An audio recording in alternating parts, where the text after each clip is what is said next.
justo a família do rei Davi.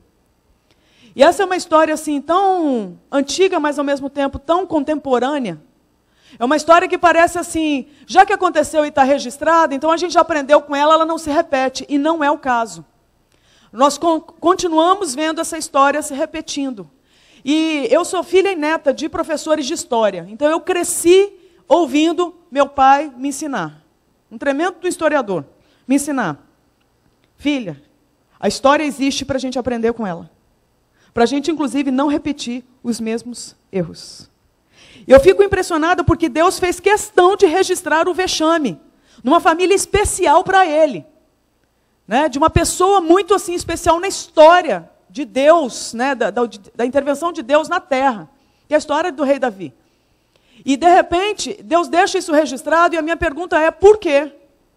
E eu acho que uma das razões deva ser a seguinte, para que a gente aprenda com essa história, para que ela não aconteça de novo. Mas é curioso, porque, primeiro, muita gente nem gosta de ler essa história. Porque não é uma história que tem final feliz. E nem todas as histórias precisam ter final feliz. A vida não é feita de finais felizes para todo mundo. E nós temos que aprender com isso. Então eu quero que esse momento seja, com todo o temor diante de Deus, um choque de realidade para todos nós. Para que essa história não tenha sido em vão. Você recebe isso no seu coração? Então vamos a ela. Depois de algum tempo, Aminon, filho de Davi, apaixonou-se por Tamar. Ela era muito bonita e era irmã de Absalão, outro filho de Davi. Ou seja, meio-irmão, certo? Aminon ficou angustiado a ponto de adoecer por causa de sua meia-irmã Tamar, pois ela era virgem e parecia-lhe impossível aproximar-se dela. Aminon tinha um amigo muito astuto chamado Jonadab, filho de Simeia, irmão de Davi. Ele perguntou a Aminon, filho do rei, por que todo dia você está abatido? Quer me contar o que se passa? Aminon lhe disse, estou apaixonado por Tamar, irmã de meu irmão Absalão. Vá para a cama e finge estar doente, disse Jonadab. Quando seu pai vier visitá-lo, diga-lhe, permite que minha irmã Tamar venha dar-me de comer. Gostaria que ela preparasse a comida aqui mesmo e me servisse. Assim poderei vê-la. Aminon aceitou a ideia e deitou-se, fingindo-se de doente. Quando o rei foi visitá-lo, Aminon lhe disse, eu gostaria que minha irmã Tamar viesse e preparasse 2 bolos aqui mesmo e me servisse. Davi mandou dizer a Tamar no palácio, vá à casa de seu irmão Aminon e prepare algo para ele comer. Tamar foi à casa de seu irmão, que estava deitado. Ela amassou a farinha, preparou os bolos na presença dele e os assou. Depois pegou a assadeira e lhe serviu os bolos, mas ele não quis comer. Então Aminon deu ordem para que todos saíssem. Depois que todos saíram, disse a Tamar, traga os bolos e sirva-me aqui, no meu quarto. Tamar levou os bolos que havia preparado ao quarto de seu irmão. Mas quando ela se aproximou para servi-lo, ele a agarrou e disse, deite-se comigo, minha irmã. Mas ela lhe disse, não, meu irmão, não me faça essa violência. Não se faz uma coisa dessas em Israel. Não cometa essa loucura. O que seria de mim? Como eu poderia livrar-me da minha desonra? E o que seria de você? Você cairia em desgraça em Israel. Fale com o rei, ele deixará que eu me case com você. Mas Aminon não quis ouvi-la. E sendo mais forte que ela, violentou-a. Logo depois, Aminon sentiu uma forte aversão por ela. Mais forte que a paixão que sentira, e lhe disse, levante-se e saia. Mas ela lhe disse, não, meu irmão, mandar-me embora seria pior do que o mal que você já me fez. Ele, porém, não quis ouvi-la, e chamando o seu servo, disse-lhe, põe essa mulher para fora daqui e tranque a porta. Então o servo a pôs para fora e trancou a porta. Ela estava vestindo uma túnica longa, pois esse era o tipo de roupa que as filhas virgens do rei usavam desde a puberdade. Tamar pôs cinza na cabeça, rasgou a túnica longa que estava usando e se pôs a caminho, com as mãos sobre a cabeça e chorando em alta voz. Absalão, seu irmão, lhe perguntou, seu irmão Aminon fez algum mal a você? Acalme-se, minha irmã, ele é seu irmão, não se deixe dominar pela angústia. E Tamar, muito triste, ficou na casa de seu irmão Absalão. Ao saber de tudo isso, o rei ficou indignado, e Absalão não falou nada com Aminon, nem bem, nem mal, embora o odiasse por ter violentado sua irmã Tamar. 2 anos depois, quanto tempo depois, gente? 2 anos depois, quando os tosqueadores de ovelhas de Absalão estavam em Baal-Azor, perto da fronteira de Efraim, Absalão convidou todos os filhos do rei para se reunirem com ele. Absalão foi ao rei e lhe disse, eu, teu servo, estou tosqueando as ovelhas e gostaria que o rei e os seus conselheiros estivessem comigo. Respondeu o rei: não, meu filho, não iremos todos, pois isso seria um peso para você. Embora Absalão insistisse, ele se recusou a ir, mas o abençoou. Então Absalão lhe disse: se não queres ir, permite, por favor, que meu irmão Aminon vá conosco. O rei perguntou: por que ele iria com você? Mas Absalão insistiu tanto que o rei acabou deixando que Aminon e os seus outros filhos fossem com ele.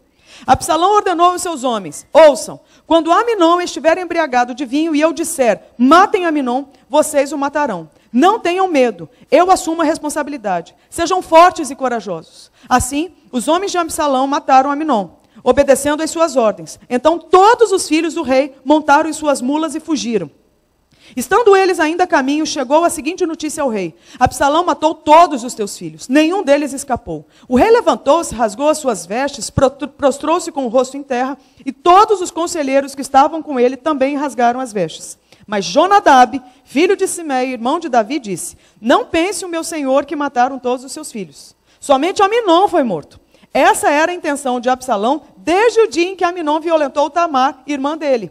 O rei, meu senhor, não deve acreditar que todos os seus filhos estão mortos. Apenas Aminon morreu. Enquanto isso, Absalão fugiu. Nesse meio tempo, a sentinela viu muita gente que vinha pela estrada de Oronaim, descendo pela encosta da colina, e disse ao rei: vejo homens vindo pela estrada de Oronaim, na encosta da colina. E Jonadab disse ao rei: são os filhos do rei. Aconteceu como teu servo disse.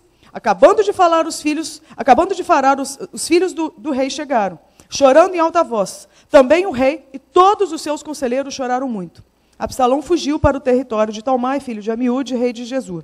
E o rei Davi pranteava por seu filho todos os dias. Depois que Absalão fugiu para Gesur e lá permaneceu 3 anos, a ira do rei contra Absalão cessou, pois ele se sentia consolado da morte de Aminon. Você fala: uau, que enredo.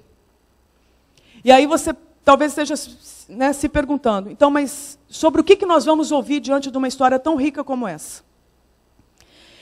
Sempre que eu falo sobre esse texto, tem uma palavra que me salta diante assim dos olhos e dos pensamentos. E se eu pudesse resumir num tema para a gente abordar hoje, seria o seguinte: invisibilidade. Sabe aquilo que você não vê? Não significa que não exista, mas você não vê. Pessoas invisíveis, situações invisíveis, eventos que ficaram invisíveis. Não significa que não existam, mas eles estão na invisibilidade. E eu queria chamar a atenção para todos nós com relação a essa questão da invisibilidade. Nós estamos falando não é de pessoas isoladas, nós estamos falando de famílias. Existe uma família aqui que é o tema central dessa história, que é a família do rei Davi. E aqui descreve um tanto de filho, um tanto de servo, aqui descreve um palácio, aqui descreve um sistema em pleno funcionamento. Certo? Aqui não descreve uma família, por exemplo, que não tem conhecimento de Deus. Então nós estamos falando de uma família que conhece a Deus, conhece a lei de Deus, conhece os princípios de Deus. Se a gente trouxesse essa família lá do passado para os dias de hoje, eu acho que a gente poderia estar falando de uma família talvez evangélica, que tem gente envolvida com o ministério, não poderia dizer? Então nós estamos falando de qual família hoje? Fala assim: da minha. Estou falando da minha família. Representada na história da família do rei Davi. Mas lá atrás está descrito o seguinte: era uma vez um jovem, filho do rei, cheio de regalias, que lá pelas tantas se apaixona pela pessoa errada. E quem aqui está livre disso? Quem está livre de sentir o proibido? Quem está livre de sentir aquilo que não é apropriado? Nenhum de nós está livre. Eu não estou e nem você. A gente pode fazer planos do que a gente vai sentir. Serei fiel o resto dos meus dias, não sentirei raiva, não sentirei ódio, não terei vontade de me vingar, não terei vontade de fazer fofoca. A gente pode fazer vários planos a respeito das nossas vontades. Nem por isso a gente vai deixar de tê-las. A questão é: Aminon, filho do rei, teve uma vontade. Mas uma vontade que não era qualquer vontade de chupar um picolé. Vontade de comer um pão de queijo. Não, é uma vontade avassaladora, como se fosse uma obsessão. Entra um pensamento na mente de Aminon e não sai mais da cabeça dele. Ele está fissurado para possuir, para se envolver, para ter Tamar. Tamar era linda, uma adolescente linda, virgem, filha do rei, certo? Uma menina provavelmente que chamou a atenção de Aminon. Até aí você fala, onde é que está o problema disso? Aparentemente não tem problema, porque ele está sentindo como muitos de nós sentem um tanto de coisa o dia inteiro. Mas a questão é que Aminon começa a adoecer por causa dessa obsessão. Começa a adoecer por causa desse pensamento que, aliás, se torna uma obsessão. E ele começa a sofrer com aquilo ali, a ponto dele começar a adoecer.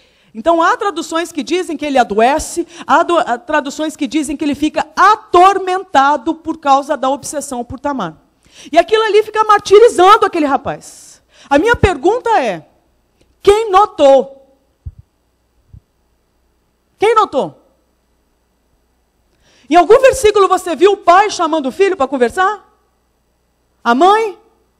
Algum conselheiro? Quem notou que o semblante de Aminon mudou? Jonadab, que é descrito na Bíblia como sendo uma pessoa sagaz. E eu acho curioso, porque a palavra sagaz eu já li outra vez na Bíblia. E ela descreve um outro ser. Você lembra quem? Satanás, a serpente. Então, curiosamente, a mesma palavra que descreve a serpente, agora está sendo utilizada para descrever quem? Jonadab, uma serpente infiltrada dentro do palácio. Aí você fala, quem notou que essa serpente estava lá? Debaixo do nariz do rei, gente. O rei não viu. Traz essa história para hoje. Você fala, eu não tenho palácio, mas você tem uma casa. Não importa se é alugada, financiada, se é sua, se não é. Você tem um espaço onde você chama de esse é o meu lar. E eu te pergunto, não tem nenhuma serpente infiltrada ali? Não, André, não tem nenhum Jonadab. Mas você tem internet dentro de casa. Você tem pessoas que entram e saem de repente. Você tem vizinhos. Você tem familiares. Então nós estamos aprendendo com essa história que debaixo do nosso nariz podem ter serpentes infiltradas dentro do nosso espaço, que a gente acha que está totalmente controlado e monitorado.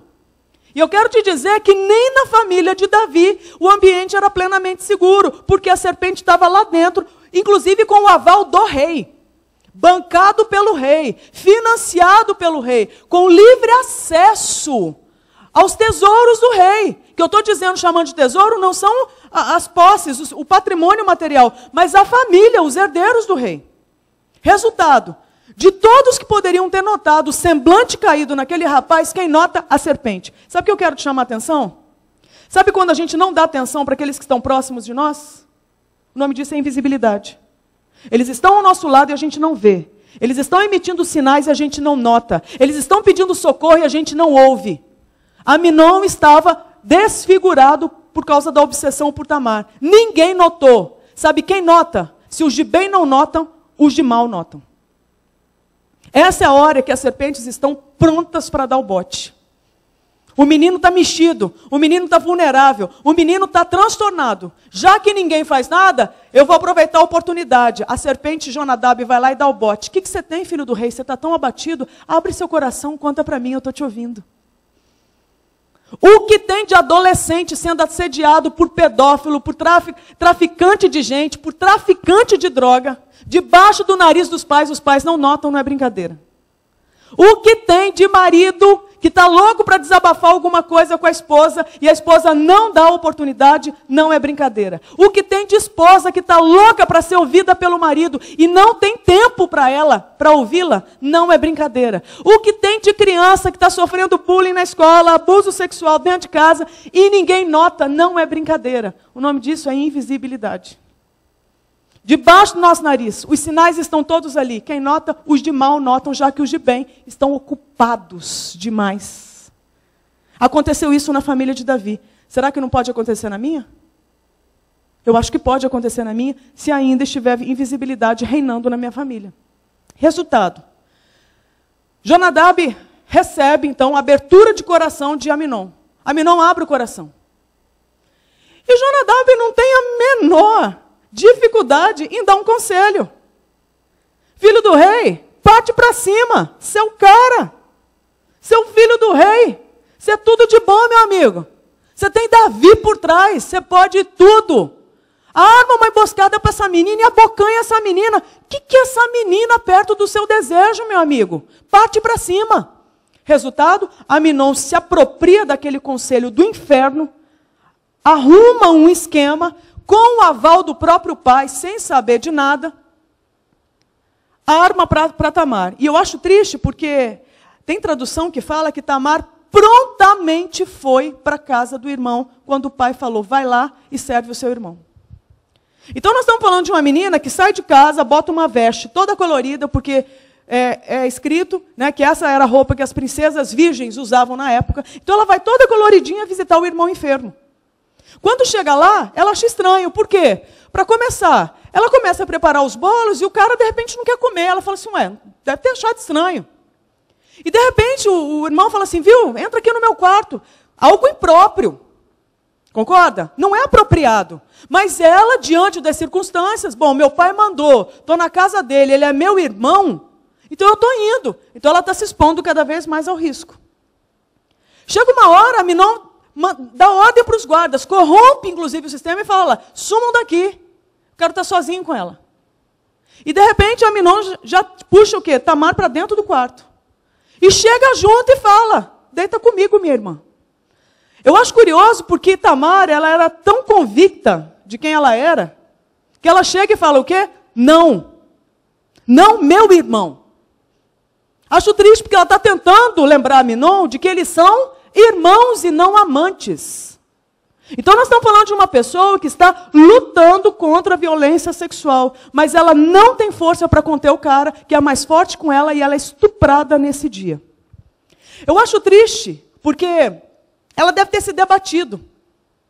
Né? Ela deve ter sentido dor. Porque ela não relaxou, ela não fantasiou, ela não teve desejo por ele. Ela estava sendo violentada pelo próprio irmão. Então nós estamos falando de uma menina que sofreu horrores. Certo? Ficou com marcas terríveis. E de repente, o irmão chega e fala, suma daqui. Porque ele sentiu depois disso um forte asco, nojo por Tamar. Aí eu te pergunto, era amor? Era amor? Era lascívia, a contaminação do desejo.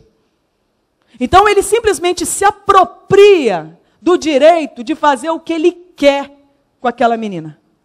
E é impressionante porque ele transforma a irmã num objeto que ele usa, violenta e descarta.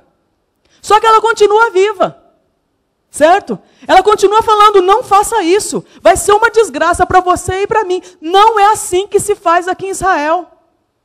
Resultado? Chama o guarda e fala, suma com essa irmã, suma com essa menina, suma com essa mulher daqui. Ela entra com 14 anos praticamente virgem, uma menina, ela sai com 14 anos, desfigurada, literalmente rasgada, cinza, não mais colorida, porque ela rasga as vestes e joga cinza sobre si. E sai mulher. Quem esbarra com ela na saída é o irmão dela, Absalão. E Absalão, na hora que bate o olho na irmã, a irmã transtornada, nós estamos falando de uma vítima de abuso. Ele sacou na hora e falou, Aminon fez alguma coisa com você, não fez? Provavelmente ela fez o quê? Fez. Aí vem a palavra de ânimo do sábio Absalão. Shhh, não dá piti, ele é filho do rei. Isso vai passar. Deixa eu te perguntar, isso passa? Não passa. Isso aí o tempo leva? Isso é piti? Isso é frescura? Isso é trauma de violência sexual. Então nós estamos falando de uma outra situação de invisibilidade. Sabemos que existe uma vítima, e o que a gente faz com a vítima? Shhh, abafa o caso, esconde, porque vai dar treta. Vai feder se esse troço vier para a mídia. Abafa o caso. Aí eu te pergunto, isso é coisa lá do passado, ou até hoje a gente tem dificuldade de pedir ajuda para os nossos problemas? Aí a gente quer resolver como? colocando debaixo do tapete, trancando tudo, fechando janela, fechando cortina, fechando tudo, para o quê? Vamos ver se a gente resolve aqui sozinho. Deixa eu te falar, tem coisa que a gente não vai resolver sozinho, nós vamos precisar de ajuda. Vai ter que abrir janela, não precisa expor radicalmente, mas pelo menos pedir ajuda estratégica para resolver o problema. Deixa eu te fazer uma pergunta. Quando mais você ouve falar de Tamar? Da restauração de Tamar? Da superação do abuso? Dela ter constituído família e se tornado mãe? Você ouviu falar alguma coisa sobre Tamar nesse aspecto? O que fala é que ela entrou para a casa de Absalão e não se ouve mais falar dela. Eu te pergunto, cadê Tamar? O que aconteceu com ela? Quando é que você lê na Bíblia que Davi foi lá visitar a filha? Porque essa história chegou no ouvido do rei. E o que o Davi fez? O rei Davi fez? Ficou irado. E o que ele fez com a ira? Nada. Ficou indignado, furioso, que absurdo, como é que fazem isso? Quando é que a Bíblia diz que Davi foi lá visitar e consolar a filha? Não foi. Ele tinha um filho queridinho, que era Amnon. A outra ficou trancada dentro da casa do irmão. Absalão ficou furioso, ódio mortal. E por 2 anos ele preparou o quê? Vingança. Eu te pergunto, mata Amnon? Mata Amnon. Resolve o problema de Tamar? Quer dizer, resolve a fúria dele, mas não resolve o problema da irmã. O que a gente está vendo? Uma sucessão de equívocos, onde você só procrastina, só empurra com a barriga, tem a sensação que resolve o problema, mas ele continua lá. Não tem um pai que confronta o filho, não tem um filho, entendeu, que pede ajuda para o pai, não tem uma filha que é visitada por um pai e recebe compaixão e misericórdia. Resultado, a gente só empurra com a barriga tendo a sensação que a gente está resolvendo o problema. Ainda bem que isso acontece lá atrás, né, gente? Só que não. Até agora. Até agora é do mesmo jeito. A ideia de empurrar com a barriga é tentador para nós. Mas isso só sustenta o mau hábito de invisibilidade. Resultado, nós temos um pai omisso, nós temos um filho agressor, que também não recebe ajuda e muito menos correção. Nós temos um filho vingativo, que é Absalão, que resolve a fúria dele, mas ele continua sendo agora um fugitivo, ele tem que fugir do rei, porque ele mata um irmão, se torna um homicida. Não é verdade? Nós temos uma Tamar que não se ouve mais falar. Eu te pergunto, que história é essa, sem pé nem cabeça, que ninguém resolve nada? Aí, para você ficar mais chocado, você vai, observar que tem um personagem que fica do começo ao fim da história de boa dentro do palácio. Quem? Jonadab, a serpente. Quer dizer, na hora que ele fica sabendo que Amnon mata Absalão, quem é que faz fuxico no ouvido do rei para dizer, não, rei, ainda bem que você tem a mim que conto as últimas notícias. Sabe por que matou o outro? Por causa daquela história lá atrás. Como é que ele sabia? Porque ele foi o mentor do crime. Só que em algum momento ele confessa? Não, porque olha só, tem serpente, que ela é tão perversa, que ela não está ali para conserto. Ela quer ver o quê? O circo pegar fogo. Ela quer tirar proveito da situação. Resultado, o infeliz do Jonadab está lá plantado do começo ao fim e pagando de bonito. Uma filha trancafiada no quarto, o outro filho morto, o outro fugitivo. Quem é que continua dentro do palácio? Jonadab. Invisível diante dos olhos do rei e de todo o palácio. Aí você fala, Andréia, essa história aconteceu lá no passado, não repete mais. Então eu vou te dar um choque de realidade agora. O Avalanche, a missão que eu faço parte, ocupa o cargo de um espaço dentro do Comitê Gestor do Fórum Araceli. O Fórum Araceli é o Fórum Municipal de Enfrentamento à Violência Sexual contra Criança e Adolescente lá de Vitória, lá no Espírito Santo. Aí você fala, nossa, mas por que esse fórum tem esse nome tão estranho? Araceli, quem é Araceli?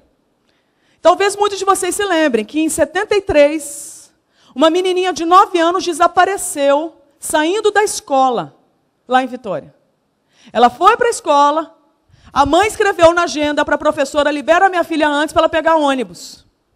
Professora que está viva até hoje, e amarga a ideia de ter acatado aquele pedido da mãe, liberado Araceli, depoimento recente dela, lamenta profundamente ter liberado a menina, até hoje. Então, essa menina foi para a escola e foi liberada por essa professora. Só que na volta da escola, 73, em Vitória, capital de um estado no sudeste brasileiro, certo? Não estamos mais falando da família de Davi. Essa menininha, voltando da escola, chama a atenção de dois caras, filhos de famílias abastadas, dois playboys de Vitória. Dois meninos novos, jovens, que estavam chapando todas num boteco. E simplesmente viram aquela menina linda, porque era linda. Quando viram aquela menina sassaricando, sozinha, passando, sozinha, partiram para cima dela. Puxaram a Araceli para dentro do bar e violentaram a Araceli por 2 dias. Só que embriagaram, drogaram, morderam, estupraram por 2 dias de bar em bar. A menina desaparecida. A cidade estava em polvorosa. Ninguém sabia cadê a criança. Resultado, por 2 dias, uma criança de 9 anos, nas mãos de 2 adultos, jovens adultos, não sobreviveu. Morreu na mão deles. Como se não bastasse, o que sobrou para eles? Temos que sumir com o corpo. Arrumaram um tanto de ácido e jogaram nela para desfigurá-la, para dificultar a localização e identificação do corpo. E jogaram no mangue, perto do hospital lá em Vitória. Sumiu a criança, ninguém sabe. Praticamente 5 dias depois da morte dela, acharam um corpo no mangue, um corpo de uma criança. De repente veio aquela possibilidade, será que é a Araceli que nós estamos procurando? Chamaram o pai. Então o pai foi chamado para ir lá no ML para identificar o corpo. Só que na hora que o pai olha, o corpo está desfigurado. O pai olhou e falou assim, eu não sei se é ela, eu não consigo identificar. Eu não sei se é minha filha. Engavetaram o corpo. Nisso, o cachorro da Araceli entra. Essa história quase ninguém sabe. O cachorro entra. Quando o cachorro entra, vai direto na gaveta onde está o corpo. Então ele é incluído como prova para a identificação do corpo. O curioso é o seguinte, o nome do cachorro era Radar.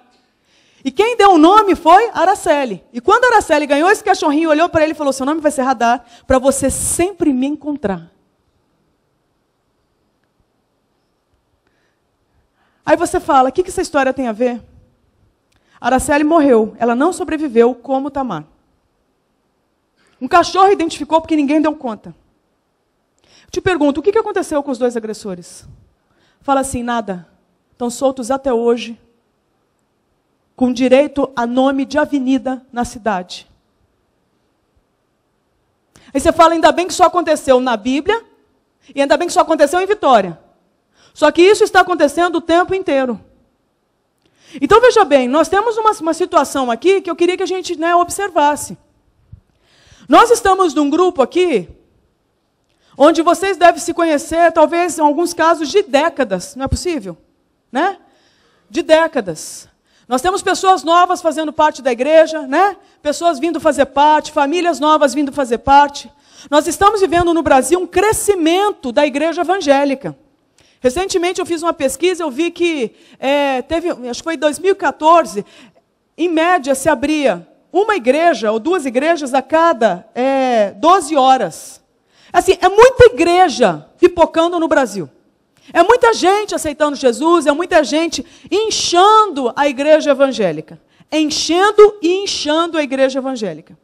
Mas a minha pergunta é, quanto mais a gente se aproxima de Deus, quanto mais a gente se aproxima do congregar como povo de Deus, será que a invisibilidade está diminuindo? Ou será que ela está aumentando? Porque nós estamos falando de uma história que começou com um pensamento que veio na mente de um rapaz. E nós temos pensamentos o dia inteiro. A minha pergunta é, quem te acompanha? Para, inclusive, te ajudar a nutrir bons pensamentos e não maus pensamentos. Porque se eles encontrarem morada na nossa mente, eles vão se tornar o quê? Parte do nosso comportamento.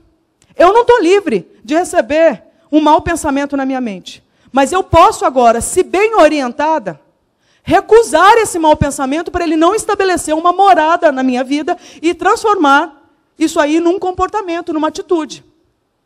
Só que a gente tem um fenômeno que acontece dentro da igreja. A gente vem e se encontra todo domingo. Mas a gente se conhece? A gente é de confiança para alguém? A gente tem confiança em alguém?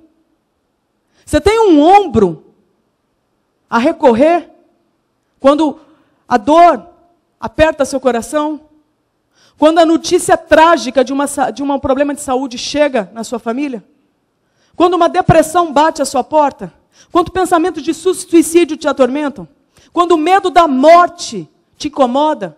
Quando a dificuldade financeira te humilha? Quando de repente a dor de um adultério? Quando de repente a luta de um filho com droga, com a homossexualidade, com seja o que for?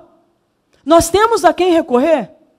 Então eu queria que a gente tivesse um pouquinho de tempo para refletir sobre: isso aqui está valendo a pena? Ou é uma procissão evangélica? Porque eu não entendo que ser igreja seja fazer parte de uma procissão. Porque o melhor do ser igreja é poder olhar no seu olho e falar: você não está bem, né? Você não está bem. Você está bem, né? Esse é o melhor do corpo. O pior é a procissão. Porque ela cansa, ela frustra, ela é árida, né? Não é assim? Ela não cansa? Agora o melhor é o ser corpo. Agora nós temos uma dificuldade, por quê? Porque a gente normalmente atribui essa responsabilidade só para quem é líder. Te pergunto, você acha que ou um presbitério vão dar conta de todo mundo? Difícil, né, gente? Então, na verdade, essa missão, ela não é só de quem é líder. É, pastor? Ela é função de todo mundo que se diz parte do corpo. Sabe do que nós estamos falando? Da responsabilidade da gente romper intencionalmente com a invisibilidade, em outras palavras, da gente cuidar uns dos outros. É disso que eu estou falando. Cuidar de você e você cuidar de mim. Agora nós inventamos de estratégias megalomaníacas. Tem igreja que eu vou que o pessoal quer ser assim, 300% da cidade. Eu te pergunto, para quê? Se não cuida nem dos que estão dentro da igreja. É para dizer? É para ostentar? É para ter prédio para não sei quantos mil membros? Te pergunto, para quê? Se o povo não tem em quem confiar. Se o povo não tem com quem tirar uma dúvida. Se o povo não tem a quem recorrer para pedir um conselho. Então, na verdade, o que eu queria propor é que a gente hoje clamasse a Deus e pedisse: Deus, nos ajuda para a gente não repetir o erro de estar cheio de gente ao mesmo tempo ser invisível para todos. Só que isso não cai do céu, gente. Isso é uma escolha que a gente faz. Uma escolha de ser sensível, uma escolha de ser acessível, uma escolha de não ser estrela, uma escolha de não ser, intocável, de não ser melindroso. Uma escolha, de dar oportunidade para as pessoas chegarem junto. Eu não estou falando de bisbilhotar a sua vida, eu não estou falando de fazer fofoca a seu respeito, mas eu estou falando a respeito da gente ser um povo sem máscara, que sai da vitrine e vive a verdade. Vocês estão entendendo? Isso aí nos confronta, não é verdade? Então, assim, às vezes, a gente só quer... Nossa, eu queria ganhar outras pessoas. Eu queria encher esse lugar. Eu acho que a direção de Deus, ela não vai muito por aí. Você pode ver, o próprio Jesus, ele não foi uma pessoa muito ligada à massa, né? No sentido de grandes aglomerações. Ele era, muito pé no chão, muito realista. Ele começou com 12. Um até o traiu. E nesses 12, né, com esses 12 que ele investiu tanto, esses 12 também não entenderam muita coisa. Né? Mas ele pegou um grupo menor. E ele foi o quê? Cuidando um do outro. Né? E eles aprenderam também a cuidar um do outro. Só que, de alguma forma, no decorrer da história, a gente perdeu essa visão de cuidado. E a gente começou a se contentar com a superficialidade e com grandes números. Cuidado. Porque esses grandes números reduzem as pessoas apenas a números. e a gente perde o coração e a mente delas. Então eu falo agora como uma conselheira na área da sexualidade. O que eu tenho observado é que para a gente ajudar pessoas na área da sexualidade, o que a gente precisa não é entender de sexualidade. Isso ajuda. Mas é entender de cuidado. Coisas simples. Chora, Tamar. Grita, Tamar. Vomita, Tamar. Aqui é o lugar para você gritar, chorar, espernear. Até esse veneno sair de você. Soca o travesseiro, Absalão. Você está irado, você quer justiça. Mas a vingança é do Senhor, não é sua. Aminon, Aminon. Você tem que aprender a ter desejo. Sabe o que eu acho triste? Quem tinha moral para ajudar Aminon nessa história toda? Quem? Quem tinha moral? Quem tinha moral? Quem tinha autoridade, conhecimento de causa para ajudar Aminon? Davi. Por quê? Já tinha vivido a mesma história. Ter desejo pela mulher proibida.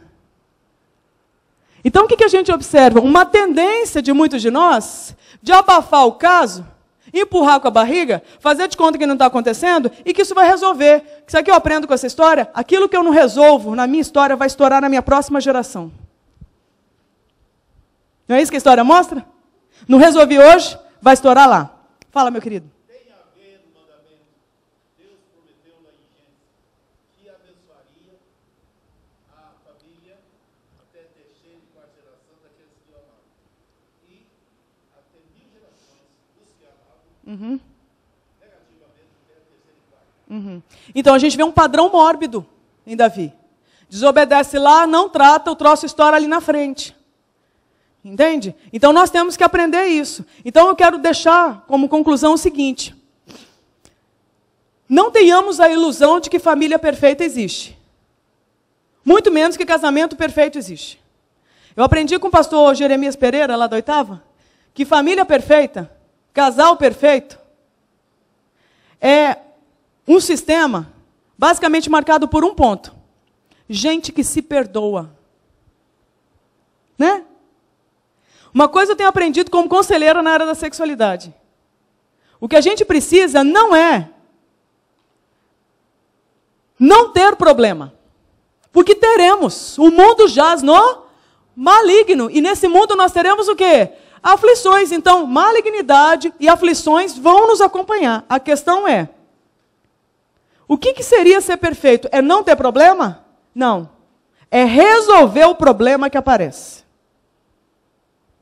O problema que eu evito de entrar em contato para resolver, ele vai estourar em algum momento. Ou na minha história, ou na história da minha descendência. Então, eu acho que a invisibilidade, ela precisa ser confrontada e abandonada. Para a gente fechar aqui, que nós temos tempo, eu quero te dar uma tarefa. Né? Uma tarefinha. O problema de chamar conselheiro para pregar é esse, porque o conselheiro adora tarefa. Eu quero te dar uma tarefa, você sabe por quê? Nós estamos num grupo que todo mundo deve se conhecer. Né? Ninguém deve estar perdido aqui, tá? Assim, do tipo assim, eu não sei quem é. Talvez tenhamos visitantes, muito legal, que bom que você veio, você vai ser surpreendido agora. Eu quero te dar uma tarefa. Talvez nós tenhamos hoje gente aqui que nunca mais ouviu, sabe o quê? Muito obrigado. Talvez nós tenhamos maridos aqui que nunca mais receberam um tapinha nas costas, tipo assim, marido, obrigada. Talvez nós tenhamos esposas nessas circunstâncias, que assumiram o papel de desempenhar um monte de função, nunca mais resolveram, nunca mais receberam um carinhozinho do tipo assim, querida, obrigado, tá? Até hoje por tudo. Talvez nós tenhamos filhos ingratos aqui, que acham que os pais não têm mais do que a obrigação de dar tudo o que eles querem.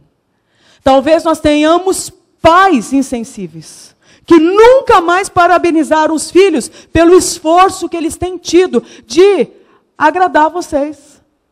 Talvez nós tenhamos líderes aqui que vêm todo santo domingo, abre essa igreja, limpa essa igreja, prepara a palavra, fala de missões, e arruma e faz, acontece, ministra louvor, e ninguém nunca mais encorajou o indivíduo. Porque acha o seguinte, é líder, está recebendo, faz mais que obrigação. Deixa eu te falar, nós somos gente. Nós temos muita força, temos, mas nós somos frágeis e precisamos demais uns dos outros. Talvez nós tenhamos pais que nunca mais disseram para o seu filho publicamente, eu te amo, você é a alegria da minha vida.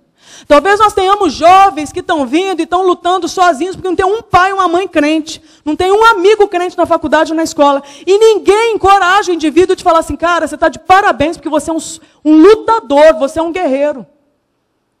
Isso tudo, gente, deixa a gente árido, isso tudo deixa a gente seco.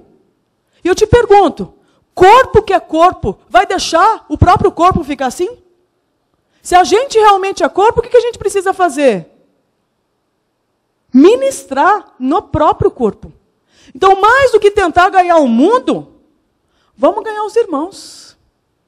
Esse movimento da gente cuidar os próprios irmãos, eu creio, há de atrair quem não é de Deus para a cruz de Cristo.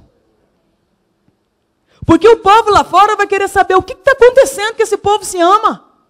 O que está acontecendo que esse povo se ajuda. O que está acontecendo que esse povo luta um pelo outro. O que está acontecendo que esse povo não solta o osso. E sabe, milita pela causa um do outro.